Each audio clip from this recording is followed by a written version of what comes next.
What's going on, everybody? Welcome back to another episode of Digital Deliberation. I am your host, Rome, and we are back again for another episode. And as always, if you guys enjoy the show, what you like, whatever, be sure to share it, comment, anything you want me to talk about, suggest any topics as well, and just your overall thoughts. But let's get into it. Keep it nice, light, short. Nah, but yeah. Yo, before I even get into it, I've been talking about Game Pass like almost every episode. I'm gonna stop, but literally like I don't know. Just recently, I just saw that they did lower the Game Pass price of Ultimate from like $29.99 to $22. So do with that information as you will. But on to bigger news. We got this lovely image here. So we got the Stop Killing Games. This is actually a movement going on, and it was founded by this man, or he one of the founders, I'm not sure. But this campaign has reached a hearing in the European Parliament. So let's see what we're talking about. So within the walls of the European Parliament, official public hearing took place, dedicated to a large-scale civil initiative called Stop Killing Games. The keynote speaker was the movement's founder, Ross Scott, who presented a comprehensive argument in defense of basic consumer rights in the digital entertainment market. The main problem lies in the current policy of major industry publishers, which technically ties single-player and multiplayer games to their servers, making it impossible to launch games after official support ends. So this is basically what I've been talking about with game preservations. As we already know, I mentioned it in I think probably the first episode, maybe, with games like Marvel Avengers. I haven't played it, and I haven't seen anything about it since, because the game did get shut down eventually. So, but it is mainly a single player game. So the point is that I'm not sure if it's playable. So there's that. Recently, High Guard literally died within a month or two of a month. Yeah.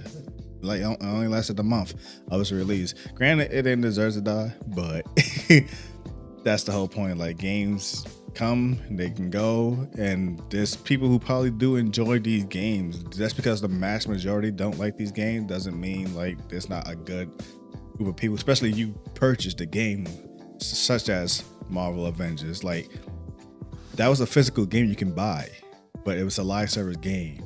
And now that the service is down, you just basically have a blank disc and a case. You can't do nothing with it. So like, you spent your money on this game, and now, well, depending on, I don't know how sellers want to view it, but technically it has no value because you can't do nothing with it. But technically it could have value because it's a living record of what was.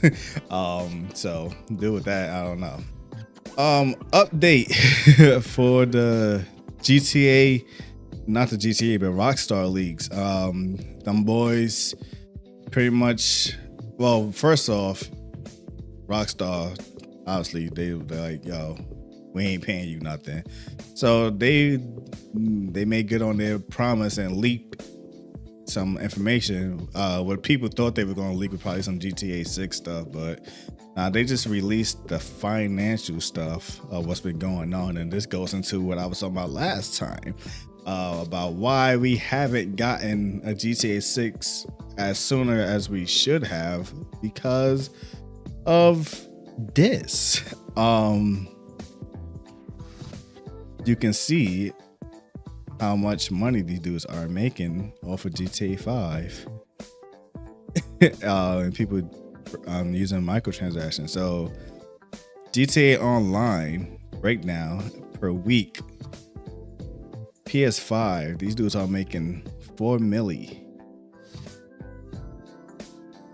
PS4 almost $1 million. Xbox Series X almost $2 million. Same with Xbox One, almost $1 million. PC players have more backbone because, you know, we don't really support microtransaction like that, and also odds and accurate. Like, all right, if you're gonna try to cheap us out, we're just gonna screw you back over. But as you can see, look how much these dudes was making just in the United States alone off of you guys buying shark cards and whatever else. So shark card total earnings range from 2014 to 2024, bruh, $5 billion from shark cards.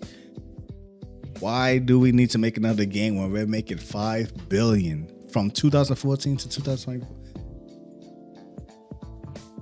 So that's basically what, damn near $1 billion a year. Not even less, but more actually, because it's less time. 10 years. Sorry, that's less. Math's terrible. But yeah, like, why do we need to make another game if y'all just gonna keep buying these shark cards, staying on the servers nonstop, doing role plays and whatnot? Not trying to shame the role play community, but the whole point is that these guys see numbers. So when they seeing this, you know, when they seeing 3 million people are playing constantly, weekly, and then you're saying we making $4 million from these 3 million people weekly. Like, what do we need to make another game for? You guys are keeping this game nice and alive and having fun with it and doing whatever it is y'all doing with it.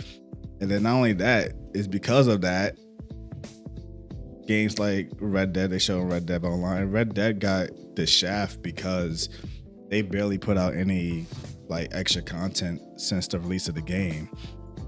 Because I know y'all went back in Red Dead 2, we got the Undead Nightmare DLC or whatever. Like, they did more to give the game life. But after Red Dead dropped, they got Red Dead Online. Y'all had fun with it, but GTA 5, they're like, oh, where y'all doing this? Add this heist, add that heist, give them mansions, give them that. You know, like, just keeping y'all on the game, and y'all just refuse to stay off the game. So like I said, vote with your wallet, vote with your time. There's plenty of games out here to play and spend your money on. Find something else. I know it's hard because people don't like to be, you know, they don't like to throw themselves out of unfamiliar territory, but that's the beauty of gaming. You find new games, you find new genres, you find something else that you can immerse yourself in. Like, have fun with the hobby. Don't just trap yourself. Like, what are y'all doing on GTA? You living your second life, Lord? Like, there's a game called Second Life if you want to do that. Like, there's plenty of sim games if you want to do that. But, and some of them free. Like, I believe Sims 4 actually became a free-to-play game if you want to do Sims. Then, especially if you're a PC player or the mods, whatever. But there you go. Next up, PlayStation is locking messages and voice chat behind age verification. Now, you're probably saying, "Oh, that's good." You know, so our kids aren't talking to creeps and receiving messages from creeps or whatever, or if they engage with them, they can't engage back. So that's cool and all, but here's the situation though. The process itself is a one-time check. Sony says that it takes a few minutes. Players can verify through a face scan, a government ID upload, or a mobile number verification. That's the problem. And you're gonna see down here where I'm gonna get to my point, where these companies are just taking your information. And Sony, for the most part, is usually not the most reliable. And as you can see up here, it's only right now currently going for UK and Ireland. So US people, that could be cool, but this is your time now to go against it.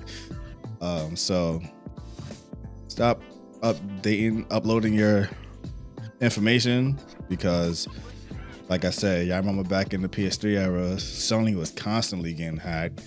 And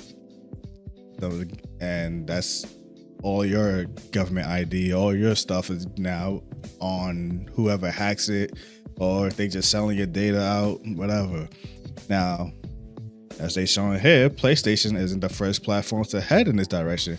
Discord and Roblox have both introduced stricter age verification system in recent years, pushed along by regulatory pressure, and in Roblox case, a serious string of child safety concerns.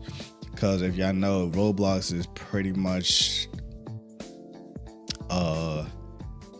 I don't know what words I can use here without things happening, but it's pretty much a fishing pool for certain people looking for certain things. But Discord is another one. Discord has its controversial moments, but for the average person, Discord is just a superior game chat, a way to talk to people. It has a better quality of voice chat. So much so that now that all consoles have pretty much implemented Discord into them now, because the Xbox chat and the PlayStation chat was just terrible. But because Discord has become so much of a hub world now for people to create their little groups and whatever, and that leads into Roblox territory. They want to do that too, but at the same time, Discord is also it's not a private company or whatever not. So it sounds good on paper, but you pretty much surrendering your all of your information. Instead, y'all could just be parents, and usually consoles and other stuff comes with child block features. I mean, that was kind of one of the memes when the Switch first came out with the Bowser and the Bowser Jr. Where monitoring what your kids do and what they play. We shouldn't have to give up our information and our privacy to protect our household. That should be your job by default as a parent, but gotta be careful with that. So like I said, right now it's only in UK and Ireland. Well, it's just in the rollout. It's regional for now, so it might not be fully out there, but it's coming out slowly, it seems. Y'all do what y'all want to do, but like I said, this one is not much of a take on the article itself. I just wanted to talk about this. I missed the taste of E3 hype. So I guess CinemaCon recently happened, and it makes this person feel the lack of video gaming's own meaningless hype fest. So for those who don't know, E3 was basically, I know a lot of people like to say the Super Bowl of gaming, but not so. I mean, it is in terms of the spectacle of what it is, but yeah, it was basically I don't know how to explain this in terms, but it's basically the high point of gaming where, all right, all the companies come together in one spot. Xbox, Sony, Nintendo, PC. Then they also had individual developers. They used to have Ubisoft, Bethesda, all of them. All y'all come in one spot, reveal what y'all gonna do next. Yo, Nintendo, we got the new console coming out. PlayStation, yo, we got this console coming out. Xbox, yo, we got this console coming out. Oh, and we also got this game coming out. Then not only that, the convention is also open for most people, and usually they'll have booth for some of these games, so you can try out these games a lot ahead of time before they even really get close to their release date. So you already have a feel of, oh yeah, I'm looking forward to this. So this is just basically the way to get us hyped for what's coming next, the new console, new gaming. Then slowly but surely things changed when Nintendo slowly backed out and started doing their own. They was ahead of the curve, but it kind of, yeah. So they backed out and they started doing live streams, which they kind of do now. They're like, yeah, why? Because again, you know, Nintendo is mostly based in Japan, so they're like, yo, why do we gotta keep going all the way over there to show these games when we could just stay here and do it in a more nice fit area. And not only that, they won't have to pay for the booth, they won't have to pay to fly over there, pay to stay over there. And then not only that, then if they had to bring over the games that they got for their own individual booth, like they got a Mario booth, a Zelda booth, they won't have to bring all of that stuff all the way over. They're like, yo, this is Nintendo, watch this video, we got Mario coming out, we got Zelda coming out, we got something else Nintendo coming out, oh, and we got this console coming out, see y'all next year. And that's it. Then PlayStation did that, and then COVID did happen, and E3 kind of was gone after that. So a lot of people since then, they've been trying. There've been a lot of rumors like, oh, yo, is E3 coming back or whatever. I'm in the middle. Back then, E3 was like my goal. Like I always wanted to go to E3. Like, yo, like I wanted to do content creating, and I like, yo, I wanted to make it to E3 and like, you know, try these games and interview people and whatnot. And then of course it died. But now, being a person who have gone to conventions and whatnot, I'm good. I don't really like being I'm learning that I don't really like being around people, so I'm good on that. But I mean, I don't know. I never been there to say I miss it, but I used to look forward to that little moment in, like, I think it was like usually June or July, where it was like, oh, like come home from school, and usually the E3 will be going on by that time. And I'll pop on the stream, just watching the stream, and I like, and just watching what's coming out next. Like, oh, I'm gonna get that. Oh, I'm gonna play this. But now, in my older age, I'm more selective on what I play, but also, I guess we don't need the spectacle of showcasing your games, because the problem is most of these people don't even know how to showcase their games to begin with. Like, y'all come all the way over here to show us a CGI cutscene, and it's like, yo, we want to see the game. Like, I used to love seeing the gameplay too. I remember, like, pretty much like every time I play Gears of War 2, because I remember it like vividly watching that Gears of War 2 E3 gameplay. And then when I finally got Gears of War 2, I freaking recreated the whole E3 gameplay, like part for part, picking up the right weapons at the same time. So I used to love that. But now it's just like, y'all barely be showing the games now. It's like, what we doing? So, like GTA, like how long GTA been announced? We haven't seen a single gameplay footage feature yet. And it's supposed to be coming out this year, so I don't know, man. So I think E3 was a product of its time and of its moment when the 360 era was peak and gaming was like, yeah, you know, it was kind of getting its surgeons, you know, content creating was becoming a thing, YouTubers and all of that was being a thing now. But now it's like, can you like imagine an E3 nowadays, like with all the IRL streamers? Oh my lord, that would be a disaster, because you know they have no freaking home training. So they just be at E3 being annoying. And yeah, y'all can keep that. E3 was a product of its time. I miss it, but we don't need it no more. We go where we at. So I guess this would be my, I can't say I'm gonna recommend it because I haven't played it. Well, I played the demo and I recommended the game off the demo. But as you can see, Pragmata, however you want to pronounce it, has officially been released, and you can see the scores are high. A lot of people love it. Some people are trying to hate on it for no reason.